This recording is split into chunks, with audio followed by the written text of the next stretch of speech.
আল্লাহর কোরআনের সবচাইতে দামি আয়াত, the greatest verse in the Quran.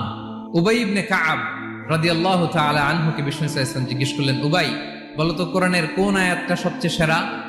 উবাই জানেন, তারপরে বললেন আল্লাহু ওয়া রাসূলুহু আ'লাম, আল্লাহ রাসূল ভালো জানেন। দেখেন কত বিনয়ী ছিলেন সাহাবারা, জেনেও উত্তর দিতে চাইতেন না, ভাবতেন না জানি বিশ্বনবী নতুন কিছু আমাদেরকে জানায়।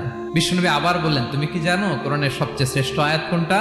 এবার উবাই ভাবলেন এবার আমি উত্তরটা দিয়েই দেই। তিনি বললেন আয়াতুল কুরসি, আল্লাহু লা ইলাহা ইল্লা হুয়াল হাইয়ুল কাইয়ুম, এটা শ্রেষ্ঠ আয়াত। বিশ্বনবী খুশি হয়ে উবাই ইবনে কাবের বুকে একটা চাপড় মারলেন, এরকম আদরের চাপড় দিয়ে বললেন লিয়াহনিকাল ইলমু ইয়া আবুল মুনজির, হে আবুল মুনজির, জ্ঞান এবং প্রজ্ঞা তোমার জন্য মোবারক হোক, তুমি ঠিক বলেছো। সুবহানাল্লাহ পড়া।